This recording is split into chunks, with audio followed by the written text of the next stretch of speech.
할렐루야. 오늘 2020년 7월 19일 7월의 세 번째 주일 하나님의 말씀 같이 듣겠습니다. 하나님의 말씀은 마태복음 17장 1절부터 8절을 본문으로 영광의 모습으로 변형되신 예수님, 영광의 모습으로 변형되신 예수님이라는 주제로 주의 말씀을 전하고자 합니다. 여러분, 모습이 참 중요합니다. 모습이라는 것은 사람의 생긴 모양을 모습이라고 하고, 또 사물이나 자연이나 사회 등의 겉모양을 모습이라고 합니다. 어떤 사물의 모습이 있죠. 또 자연의 모습이 있죠. 사회적인 또 어떤 이런 현상을 모습이라고 합니다. 그런데 그러한 모습에는 내적인 모습이 있고 내적인 모습이 있어요. 겉으로 드러나는 모습이 있고 속에 감추어진 모습이 있어요. 우리는 겉으로 드러난 모습은 금방 볼 수 있지만 속에 감추어진 모습은 좀 더 세심하게 관찰하고 알고자 하고 살펴야만이 그 속모습은 볼 수 있기 때문에 좀 더 우리가 좀 생각이 깊은 사람들은 겉모습만 보지 아니하고 속모습을 보고자 이렇게 관찰을 하고 알려고 하는 태도를 갖습니다. 가령 우리가 수박을 보면 겉을 보면은 이 수박이 맛있는 수박인지 맛이 없는 수박인지 썩은 수박인지 최고의 수박인지 알 수 없습니다. 그러나 수박을 탁 쪼개서 갈라보면 그 수박의 앞모습을 볼 수 있게 된 것입니다. 그래서 수박 거달기식이라는 말이 있듯이 사람들이 대강 수박 거달기식으로 보면은 그 깊은 내면의 모습을 경험할 수 없게 된다는 것입니다. 또 우리가 보면 이전에 암행의사를 보내서 그 감찰을 하게 하고 또 임금 왕이 백성들의 민심을 살피기 위해서 왕복을 벗고 평복, 선비복을 입고 나아가서 살피는 것은 완전히 자기의 속모습은 감추고 겉모습을 이렇게 평복으로 해서 나가는 경우가 있습니다. 여러분, 오늘 우리는 영광의 모습으로 변형되신 예수님을 통해서 예수님이 진짜 우리가 믿는 예수님이 그 실체가 어떤 분이신지를 오늘 본문에서 잘 나타내주고 있습니다. 우리가 예수님을 믿어도 정말 예수님을 알고 예수님이 얼마나 위대하시고 얼마나 영광스러운 분이시고 내가 섬기는 주님이 얼마나 좋으신 분이신지를 바로 알 때 신앙생활에 기쁨이 있고 우리에게 은혜가 있고 때로는 역경과 어려움을 만나도 그것을 극복해 나갈 수 있는 원동력이 바로 주님으로부터 오게 되는 것입니다. 먼저 예수님은 지금까지는 이 17장 이전까지는 예수님은 보통 사람 속에 자신을 감추셨습니다. 예수님은 본래부터 그리스도시요 살아계신 하나님의 아들이셨지만 외형적인 모습은 보통 사람이었어요. 유대인으로 오셨기 때문에 유대인이고 이스라엘 사람의 모습이었어요. 그리고 예수님은 특별하게 왕족으로 태어났지만 당신은 이스라엘이 로마에 멸망해버렸기 때문에 바로 평범한 가정이었습니다.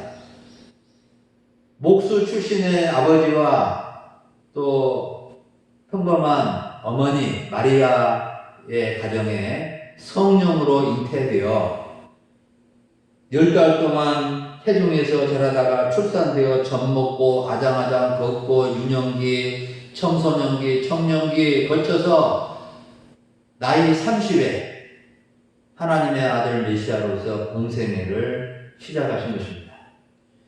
여러분, 공생애를 시작하시기 전 태어나면서부터 30세까지 예수님의 모습은 특별하게 교육을 받고 특별한 학교를 다니고 그러지 않으셨습니다.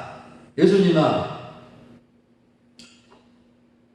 지혜가 충만해서 좀 월등한 면이 있으셨지만 보통 사람의 모습으로 사셨어요. 그리고 공생애를 시작하면서 예수님의 외형적인 모습이 갑자기 바뀌어서 변형된 것이 아니었어요.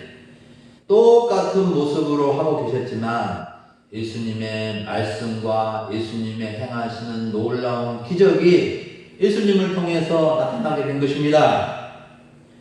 여러분, 예수님의 겉모습이 어떤 모습이었을까? 사람들이 궁금해합니다. 그래서 형상을 만들어 놓기도 하고 유명한 화가들이 예수님의 환한 얼굴 모습을 그려놓기도 하고 예수님이 정말 미남, 잘생긴 모습으로 이렇게 예수님을 그려서 생각하곤 합니다. 그러나 예수님은 우리가 그림으로 보는 것처럼 그렇게 잘생긴 분이 결코 아니라 보통 사람이었어요. 보통 사람. 이사야 53장 2절에 보면은 이사야 선지자는 예수님의 그 겉모습에 대해서 이렇게 말씀해 주고 있습니다. 그는 주 앞에서 자라나기를 연한 순 같고 마른 땅에서 나온 뿌리 같아서 고운 모양도 없고 풍채도 없은즉 우리가 보기에 흠모할 만한 아름다운 것이 없도다 그랬습니다. 우리가 흠모할 만한 대상, 내적으로 그런 모습이 아니었다는 것입니다. 사랑하는 여러분, 예수님의 겉모습이 보통 사람이고 흠모할 만한 것이 없다고 해서 예수님의 실체, 예수님의 내면이 흠모할 만한 것이 없다는 말이 아닙니다. 예수님의 실체는, 내면은 영광스러운 하나님의 아들로서 그 모습을 지니고 계셨습니다.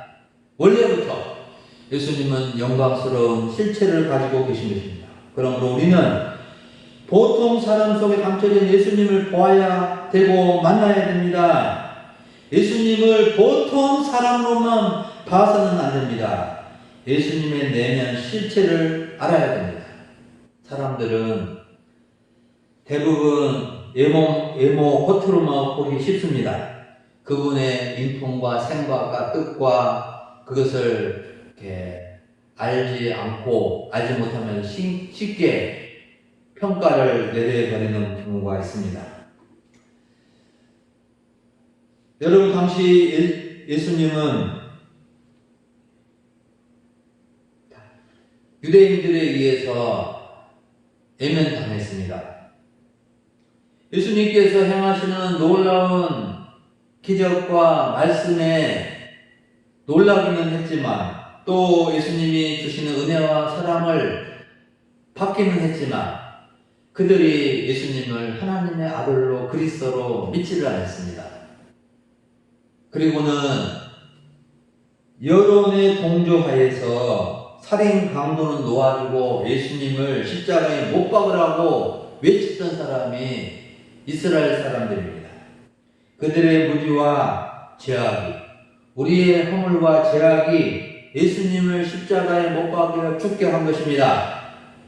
여러분, 우리는 예수님의 겉모습만 보지 말고 예수님의 실체를 볼 수 있기를 바랍니다. 두 번째로 살펴본 부분은 세 제자에게 자신의 실체를 보이신 예수님의 모습입니다. 예수님이 엿새 후라는 것은 자신의 고난과 죽음과 부활에 대해서 제자들에게 처음으로 말씀하신 후에, 엿새 후에 예수님은 세 제자, 베드로, 야고보, 요한을 데리시고 따로 데리고 높은 산에 올라가셔서 자신의 실체 변형된 모습을 보여주셨습니다. 예수님이 어떤 모습으로 변형되었을까요? 변형되신 예수님의 모습을 사람의 말이나 글로 다 표현하기가 어렵지만 2절에 보면 그 얼굴이 해같이 빛났고 옷이 빛과 같이 휘어졌다는 것입니다. 예수님의 얼굴과 옷이 빛난 것입니다. 강체가 난 것입니다. 이것은 무엇을 의미하냐면 예수님이 영광스러운 분이시다.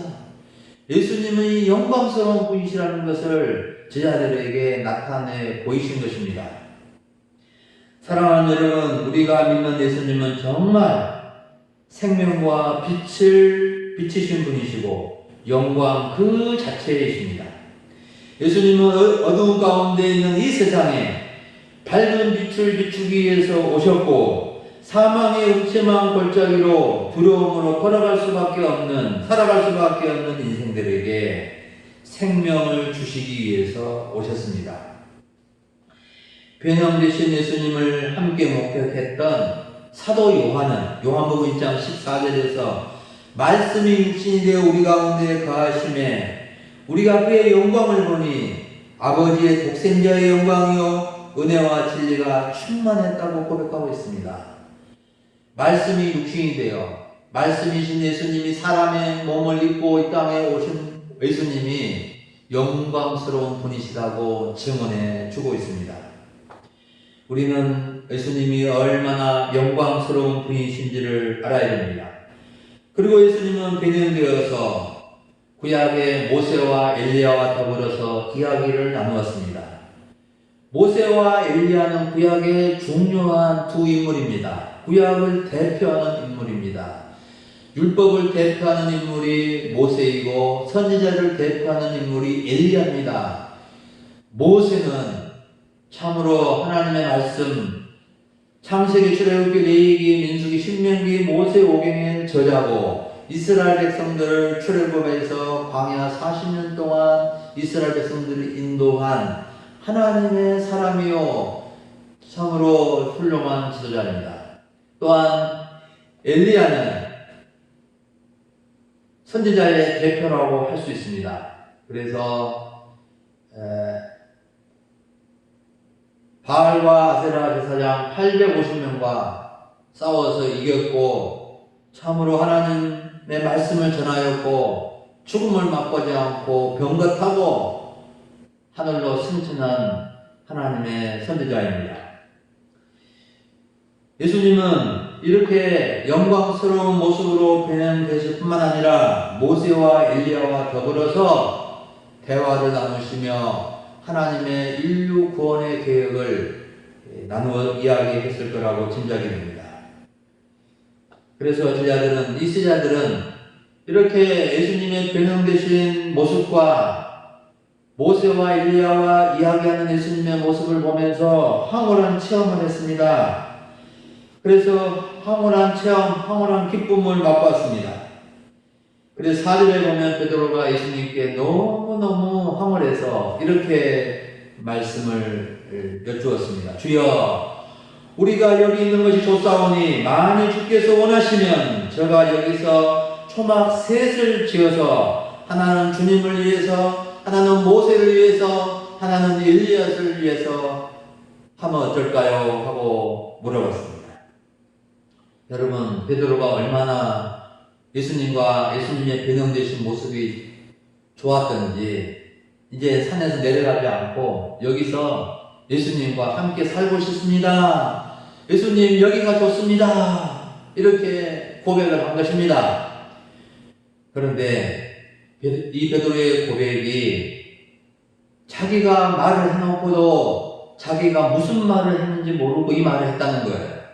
마가복음과 누가복음의 동일한 사건의 내용을 보면 베드로가 너무너무 두려워서 너무너무 기뻐서 두려움과 기쁨이 격차해서 자기가 예수님께 이 말을 했는데 자기가 무슨 말을 하는지도 모르고 이 말을 했다는 것입니다. 사랑하는 여러분, 이처럼 제자들은 예수님, 변형되신 예수님을 보고 황홀한 체험, 황홀한 기쁨을 맛봤습니다. 세대자들은 이 신비적인 체험을 한 것입니다. 여러분, 우리는 제자들이 체험한 이 신비적이고 황홀한 기쁨의 체험을 우리는 할 수 없다 할지라도 그들이 체험한 것이 사실이고 우리가 믿는 예수님이 이렇게 영광스러운 분이신 그것을 확실히 믿고 알 수 있는 길을 제공해 주고 있습니다.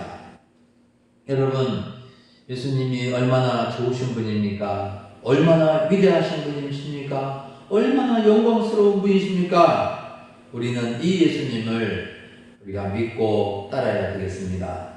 마지막으로 성부 하나님의 확증의 말씀을 해주고 있습니다. 성부 하나님이 예수님을 하나님의 아들, 내 아들이라고 확증해 주고 계십니다. 베드로가 예수님께 초막 세 채를 지어 드리겠다고 말할 때 호련히 빛난 구름이 덮이며 구름 속에서 소리가 났습니다. 이는 내 사랑하는 아들이요 내 기뻐하는 자니 너희는 그의 말을 들으라 했습니다. 다른 말 하지 말고 다른 생각하지 말고 내 아들의 말을 들어야 된다. 강조해 주고 계십니다. 확증해 주고 계십니다. 하나님의 아들 예수님의 말씀을 들어야 하나님의 구원을 알게 되고 구원을 받게 되고 죽은 영혼이 하나님의 아들의 말씀을 듣고 살아나게 되는 것입니다. 사랑하는 여러분, 오늘 우리는 영광의 모습으로 변형되신 예수님, 보통 사람의 모습이 영광스러운 모습으로 변형되신 예수님의 모습을 살펴봤습니다. 우리가 믿고 우리가 섬기는 예수님이 얼마나 영광스러운 분이신지를 알게 된 것입니다. 여러분, 그런데 왜 영광의 모습으로 변형되신 예수님을 아는 것이, 바라보는 것이 그렇게 중요할까요? 여러분, 우리는 예수님이 얼마나 영광스러운 분이신지를 말로 고백하고 또 제자들이 경험한 예수님의 얼굴이 빈 햇빛 같고 빛난 하얗게 된 예수님의 그 변형되신 모습을 바라보게 될 때, 알게 될 때, 생각하게 될 때 우리는 정말 예수님을 믿고 따라가는 확신을 갖게 된 것이고, 또 이렇게 변형되신 예수님을 통해서 우리들은 후에 저 천국에 가서 우리들의 모습도 예수님처럼 변형되어서 영광스러운 부활의 형체를 잊게 되는 것입니다. 또한 우리가 영광의 모습으로 변형되신 예수님을 확신하고 바라보게 될 때 이 세상에서의 삶이 때로는 슬프고 고난이 있고 역경이 있고 시련이 있고 코로나19와 같이 이렇게 답답한 이러한 지금의 이 형국에서 우리는 이 세상에서의 삶을 참으로 이겨나갈 수 있는, 극복해 나갈 수 있는 용기를 얻고 힘을 얻게 되는 것입니다. 여러분, 우리의 인생길이 참으로 수고와 어려움들이 많이 있습니다. 여러분, 정말 예수님을 이렇게 믿고 섬길 때 이런 영광스러운 예수님을 생각하시면서 때로는 눈물 나고 때로는 답답하고 때로는 어려움도 인내하고 소망 가운데 살아갈 수 있는 저와 여러분들이 될 수 있기를 바랍니다. 예수님을 다시 만나게 될 때 예수님이 변형되신 예수님의 모습을 보고도 저분이 누구시지 하고 고개를 갸우뚱하지 마시고 마태복음 17장 1절에서 8절에서 말씀해 주신 그 말씀, 우리 이 목사님이 가르쳐 주신 바로 변형되신 예수님이 바로 예수님이시구나 하고 예수님께 달려나가 덥석 안기는 우리 모두가 되시기를 주의 이름으로 축원합니다. 다 같이 기도 드리시겠습니다.